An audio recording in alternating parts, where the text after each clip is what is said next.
இந்தியாவில் 18வது பொது தேர்தல் இந்தியா முழுக்க எல்லா மாநிலங்களுமே தனித்தனியாக ஒவ்வொரு தேதியில் நடக்க இருக்கு. அந்த அடிப்படையில் நாம் வாழக்கூடிய இந்த தமிழ்நாட்டில் நாளைக்கு, அதாவது 19ஆம் தேதி 4ஆம் மாதம் 2024 நாளைக்கு அந்த தேர்தல் நடக்க இருக்கு. அதுவும் தமிழ்நாட்டில் ஒரே கட்டமாக எல்லா மாவட்டங்களிலுமே நடத்த இருக்கிறாங்க. என்னதான் தேர்தல் நாளைக்கு நடந்தாலும் கூட இந்த வாக்குகள் எல்லாமே எண்ணி அதை ரிசல்ட்டா வெளியில இடுவோம் அப்படின்னு சொன்னா அது ஜூன் 4ஆம் தேதி தான் வாக்கு எண்ணிக்கை நடைபெறும் அப்படின்னு சொல்லிட்டு தேர்தல் ஆணையம் தெளிவா சொல்லி இருக்கிறாங்க. இந்த இடத்துல பல மக்களுக்கு பல சந்தேகங்கள் இருக்கலாம். தேர்தலை நாளைக்கு நடத்துறீங்க, தேர்தலினுடைய வாக்கு எண்ணிக்கை எதுக்கு 50 நாளுக்கு அப்புறம் நீங்க வெளியிட போறீங்க? அப்ப யாருக்கு சாதகமா நீங்க தேர்தலை நடத்த போறீங்க அப்படிங்கிற மாதிரி பல விமர்சனங்கள் இருக்கு. ஏன்னு சொன்னா ஆரம்ப காலத்துலலாம் அந்த பண ஓலை முறை அப்படிங்கிற முறையில தான் வாக்குகள்லாம் போடப்பட்டுக்கிட்டு இருந்துச்சு. ஆனா இப்போ டிஜிட்டல் இந்தியா அப்படின்னு சொல்லிட்டு நம்மளுடைய தேசம் வளர்ந்துருக்கு. நம்ம வாக்கு செலுத்துறோம் அப்படின்னு சொன்னா அதை ஒரு மிஷின்ல போய் தான் போடுறோம்.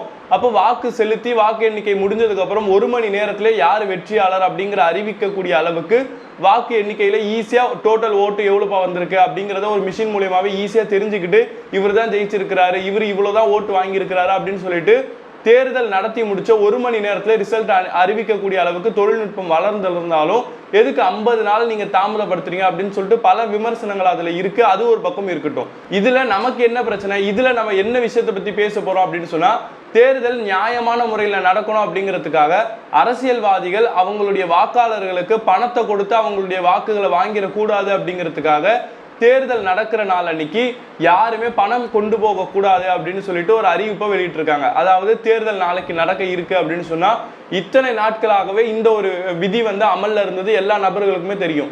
50,000 ரூபாய்க்கு மேல யார் எவ்வளவு காசு கொண்டு போனாலும் அதை பறக்கும் படையினர் சோதனை செய்யக்கூடிய நேரத்துல நீங்க கார்ல போனாலும் சரி, பஸ்ல போனாலும் சரி, பைக்ல போனாலும் சரி, ஆட்டோல போனாலும் சரி, அவங்க அதை சோதனை செஞ்சு உங்ககிட்ட டாக்குமெண்ட் முறையா இல்லாம 50,000 ரூபாய்க்கு மேல நீங்க பணம் வச்சிருந்தீங்கன்னா அதை பறக்கும் படை காவல்துறை அதிகாரிகள் அதை வாங்கி வச்சுக்குவாங்க.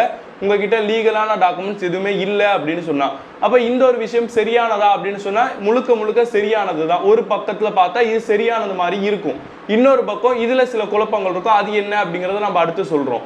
அப்போ இந்த ஒரு விஷயத்துல நமக்கு என்ன பிரச்சனை அப்படின்னு சொன்னா, காவல்துறை அதிகாரிகள் இந்த மாதிரி பணத்தை வாங்கி வைக்கிறாங்கன்னா அது ஒரு நல்ல விஷயம் தான். ஏன்னு சொன்னா அந்த வாக்காளர்கள்கிட்ட போயிட்டு அரசியல்வாதிகள் பணத்தை கொடுத்து வாக்குகளை பெறாம இருக்கிறதுக்கு இது ஒரு முன்னெச்சரிக்கை நடவடிக்கையா இருக்கும். இதுல எந்த விதமான மாற்று கருத்துமே இல்லை. இத்தனை வருஷம் நடந்த தேர்தலையும் இந்த மாதிரியான ஒரு விதி அமல்ல இருக்கதான் செஞ்சுது. ஆனா இந்த வருஷம் என்ன பிரச்சனை அப்படின்னு சொன்னா, வாக்கு போடக்கூடிய நாள், அதாவது 19ஆம் தேதி 4ஆம் மாசம் நாளைக்கு வாக்கு எல்லாருமே தமிழ்நாட்டில் இருக்கக்கூடிய எல்லா மக்களுமே போயிட்டு ஓட் போட போறோம். இந்த நாளுக்குள்ளதான் அரசியல்வாதிகள் மக்களை சந்திச்சு போய் பணத்தை கொடுத்து வாக்குகளை பெறத்துக்கான முயற்சிகளை செய்வாங்க. நேத்தோட பிரச்சாரம் செய்யறதுக்கான நேரம் எல்லாமே முடிஞ்சிருச்சு. நேற்று 6 மணியோட பிரச்சாரம் எல்லாமே முடிஞ்சிருச்சு. இனிமே எந்த அரசியல்வாதிகளுமே மக்களை சந்திச்சு பிரச்சாரம் செய்ய மாட்டாங்க. ஆனா இந்த நாளை பெரும்பாலும் அரசியல்வாதிகள் எதுக்காக பயன்படுத்துவாங்க அப்படின்னு சொன்னா, போய் பணத்தை கொடுத்து நாளைக்கு ஒழுங்கா வாக்கு போட்டுருங்க அப்படின்னு சொல்லி இன்னைக்கு பணத்தை கொடுக்கறதுக்கான வேலைகளை பொதுவாக ஈடுபடுவாங்க அப்படிங்கிற ஒரு எண்ணம் மக்கள்கிட்ட எல்லார்ட்டையுமே இருக்கு. அது பல ஆண்டு காலமாக பல விஷயங்கள்ல நடந்ததாகவும் நம்ம செய்திகள்ல பார்த்துருக்கோம். அப்போ பிரச்சனை என்ன அப்படின்னு சொன்னா, நாளைக்கு தேர்தல் நடக்க இருக்கு அப்படின்னு சொன்னா நாளைக்கு வரைக்கும் இந்த ஒரு விதி அமல்ல இருக்கிறதுல எந்த விதமான மாற்று கருத்துமே கிடையாது. ஏன்னு சொன்னா போய் யாரும் பணத்தை கொடுத்துடக்கூடாது, பணத்தை கொடுத்து வாக்க வாங்கிடக்கூடாது, மக்களை மடமாற்றம் பண்ணிடக்கூடாதுங்கிறதுக்காக இப்படி ஒரு சட்டம் இருக்கிறது பிரச்சனை கிடையாது. ஆனா இந்த ஆண்டு தேர்தல் ஆணையம் என்ன சொல்லியிருக்கிறாங்க அப்படின்னு சொன்னா, தேர்தல் நடக்கிற நாள் வரைக்கும் கிடையாது, நாங்க வாக்குகளை எண்ணி முடிச்சு அதை வெளில அறிவிக்கக்கூடிய ஜூன் 4ஆம் தேதி வரைக்கும் கூட யாருமே பணத்தை எடுத்துட்டு போகக்கூடாது வெளியில அப்படிங்கிற மாதிரி சொல்லிட்டு சட்டம் போட்டிருக்காங்க.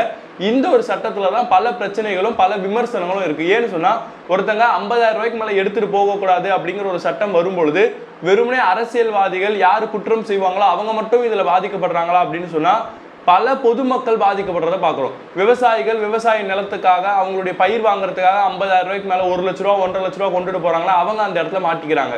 உடனே அரசாங்கம் தரப்புல ஒரு விளக்கம் சொல்லப்படலாம், உங்ககிட்ட லீகல் டாக்குமெண்ட் இருந்தால் நாங்கள் ஏன் உங்களை பிடிக்க போறோம் அப்படிங்கிற ஒரு விஷயம் சொல்லப்பட்டாலும் பல நபர்கள் எதுக்கு வீணா போய் இந்த நேரத்தில் மாட்டிக்கணும், அவங்க கேட்குற விஷயத்துக்கு நம்ம தெளிவாக பதில் சொல்ல முடியாம போயிருச்சுன்னா, இல்லாட்டி நாம சொல்லக்கூடிய பதில் அவங்க ஏற்றுக்காம போயிட்டாங்கன்னா நம்மளுடைய பணம் போயிருமே அப்படிங்கிற பயத்தில் விவசாயிகள் பல நபர்கள் விவசாயத்துக்கு தேவையான பொருட்களை வாங்குறதுக்கு போகிறதையே நிறுத்திட்டாங்க அப்படிங்கிறதையும் பார்க்குறோம். அது மட்டும் இல்லாமல் வியாபாரிகள் அதிகமான அளவில் இந்தியாவில் இருக்கிறோம். குறிப்பாக தமிழ்நாட்டில் பல்வேறு மாவட்டங்கள்ல இருந்து சென்னைக்கு பர்ச்சேஸ் பண்ணிட்டு பொருட்களை வாங்கிட்டு போய் அவங்களுடைய ஊரில் வியாபாரம் பண்ணக்கூடியவங்க இருப்பாங்க. அப்போ அவங்க வியாபாரம் செய்கிறாங்கன்னு சொன்னால் 2 லட்ச ரூபா 3 லட்ச ரூபாய்க்கு போயிட்டு பணத்தை கொடுத்துட்டு சரக்கு போட்டுட்டு வருவாங்க. அப்போ அப்படி போகக்கூடிய வியாபாரிகள் 50,000 ரூபாய்க்கு மேலே எடுத்துகிட்டு போகக்கூடாது அப்படிங்கிற ஒரு சட்டம் இருந்துச்சுன்னா அவங்களால போயிட்டு சரக்கு போடவே முடியல, அவங்களுடைய கடையினுடைய வியாபாரமும் பாதிக்கப்படுது.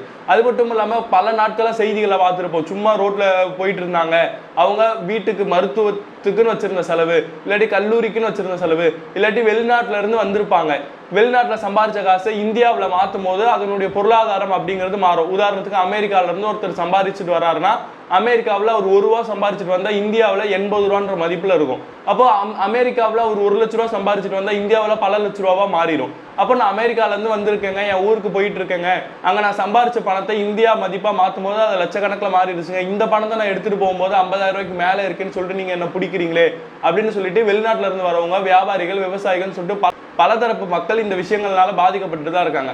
குறிப்பா சொல்லணும்னா போன வாரம் ரம்ஜான் மாசத்தை நம்ம கடந்து வந்தோம். முஸ்லிம்கள் அதிகமான அளவில் ஆடு வெட்டி பிரியாணி சமைச்சு அதை பல மக்களுக்கு விநியோகம் செய்வாங்க, அவங்களுடைய மகிழ்ச்சிகளை கொண்டாடுவாங்க.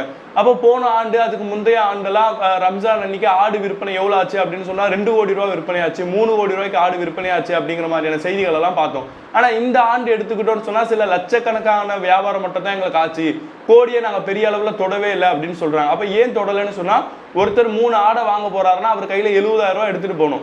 அப்போ இவங்க பறக்கும் படையினர் பிடிச்சிருவாங்க அப்படின்னு சொன்னா அவர் 70,000 ரூபாய் எடுத்துட்டு போகவே முடியாது. அப்ப ஆடு வியாபாரமும் இந்த வருஷம் அடி வாங்கி இருக்கிறத பாக்குறோம். அப்போ இந்த சட்டம் இருக்கிறது தப்பா அப்படின்னு நீங்க கேட்டீங்கன்னா இந்த சட்டம் இருக்கிறது தப்பு கிடையாது. இன்னைக்கு டிஜிட்டல் இந்தியா அப்படிங்கிறத மாத்திட்டோம். இன்னைக்கு பல நபர்கள் காசெல்லாம் கையில பொதுவா யாருமே எடுத்துட்டு போறது கிடையாது, எல்லாமே ஜிபேவை தான் பயன்படுத்திட்டு இருக்கோம். அப்போ ஒரு அரசியல்வாதி பணத்தை கொண்டுட்டு போய் கொடுக்கணும் அப்படின்னு சொன்னா அவர் பணமா கொண்டுட்டு போய் தான் கொடுக்கணும்ன்ற அவசியம் கிடையாது. ஈஸியா வீட்டுல போயிட்டு அவர் கன்ஃபியூஸ் பண்ணி அவரை மைண்ட் வாஷ் பண்ணி அவருக்கு ஜிபேலேயே பணத்தை ஓட்டுக்கு கொடுத்துட்டு வரதுக்கான வாய்ப்பு, சூழல் எல்லாமே இந்த காலத்துல வளர்ந்துருக்கு. அப்போ ஜிபே மூலியமாவே பேங்க் டிரான்சாக்சன் மூலியமாவே பணம் பரிவர்த்தனை நடக்கும் பொழுது எல்லாருமே பணத்தை கையில கொண்டுட்டு போய் தான் விநியோகம் செய்வாங்க அப்படின்னு சொல்லிட்டு அதுக்காக ஒரு தடையை போட்டு சட்டம் போட்டு தடுக்கிறது ஒரு பக்கத்துல தப்பு மாதிரி தான் இருக்கு. செய்திகள் எல்லாம் பாக்குறோம், எம்பியோட கார்ல சோதனை, அமைச்சரோட கார்ல சோதனை அப்படின்னு சொல்லிட்டு கனிமொழி அவங்களுடைய கார்ல சோதனை நடந்திருக்கு. பல்வேறு அமைச்சர்களுடைய காரை நிப்பாட்டி தேர்தல் ஆணைய அதிகாரிகள் வந்து நியாயமா நாங்க தேர்தலை நடத்துறோம் அப்படிங்கிறதுக்காக சோதனை செஞ்சிருக்காங்க. இது எல்லாமே பண்ணலாம், எதுவுமே தப்பு கிடையாது. மக்களுடைய கோரிக்கை என்ன இருக்கு அப்படின்னு சொன்னா தேர்தல் நடக்கிற நாள் வரைக்கும் இந்த சட்டத்தை அமல்ல வச்சுக்கோங்க. தேர்தல் முடிஞ்சதுக்கு அப்புறம் யாரும் போய் யாருக்கும் பணம் கொடுக்க போறது இல்லை. அப்படி அவங்க போய் பணத்தை கொடுக்கறனால அவங்களுக்கு எந்த பிரயோஜனமும் கிடையாது. ஏன்னு சொன்னா அவங்க நேத்தே வாக்களிச்சு, அதாவது நாளை மறுநாள் நடக்கக்கூடிய விஷயத்த சொல்றேன், நான் நேத்தே ஓட்டு போட்டு முடிச்சுட்டேன் அப்படிங்கிறப்ப இன்னைக்கு ஒருத்தர் வந்து எனக்கு பணம் கொடுக்க மாட்டாரு, எனக்கு ஓட்டு போட்டுருங்க அப்படின்னு சொல்லிட்டு. அப்போ அதுக்கப்புறம் இந்த சட்டத்தை எதுக்காக நடைமுறைப்படுத்தி வச்சிருக்கிறீங்க, இந்த சட்டத்தை நீக்கிருங்க அப்படிங்கிறதுக்காக தான். ஏன்னா பல நபர்கள் பாதிக்கப்படுறாங்க, விவசாயிகள் பாதிக்கப்படுறாங்க, வியாபாரம் செய்யக்கூடியவங்க பாதிக்கப்படுறாங்க. எனக்கு தெரிஞ்ச ஒருத்தர் கூட இருக்கிறாரு, அவர் கார் வாங்கணும், அவர் வந்து டிராவல்ஸ் வச்சிருக்கிறாரு, கார் வாங்க வேண்டிய தேவை இருக்கு, அவரு 18 லட்ச ரூபாய்க்கு கார் வாங்குறாரு அப்படின்னு சொன்னா அட்வான்ஸ் 4 லட்ச ரூபாய் போய் கொடுக்கணும். அப்ப 4 லட்ச ரூபாய் கொண்டு போய் கொடுத்தா அதை கொண்டு போகக்கூடிய வழியில தேர்தல் அதிகாரிகள் பறிச்சுக்கிட்டாங்கன்னா நம்ம என்ன பண்றது அப்படின்னு சொல்லிட்டு அவர் கார் வாங்காமலே இருக்கிறாரு.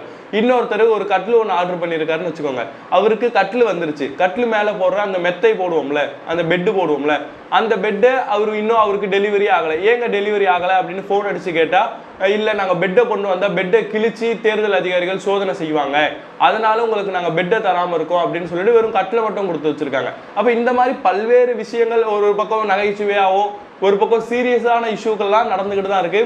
அப்போ இதனால மக்களுடைய கோரிக்கை ஒன்னே ஒன்று என்னன்னு சொன்னா தேர்தல் அதிகாரிகள் இந்த ஒரு சட்டத்தை, அதாவது 50,000 ரூபாய்க்கு மேல பணத்தை கொண்டுட்டு போக கூடாது அப்படிங்கிற ஒரு சட்டத்தை தேர்தல் நடக்கிற நாள் வரைக்கும் அமல்ல வச்சுக்கணும். அதுக்கப்புறம் அந்த சட்டத்தை நீக்கிடணும். ஏன்னா அந்த சட்டம் இருக்கிறனால எந்த விதமான பயனும் இல்லை அப்படிங்கிறத மக்கள் நினைக்கிறாங்க. இதை பத்தி நீங்க என்ன நினைக்கிறீங்க அப்படிங்கிறது கீழே மறக்காம கமெண்ட் பண்ணிட்டு, நீங்க இந்த 50,000 ரூபாய்க்கு மேல கொண்டு போன தொகையினால ஏதாச்சும் பாதிக்கப்பட்டிருக்கீங்களா அப்படிங்கிறதையும் கீழே மறக்காம கமெண்ட் பண்ணுங்க. இந்த மாதிரியான வீடியோக்களை பார்க்க நம்ம மறக்காம சப்ஸ்கிரைப் பண்ணிக்கோங்க.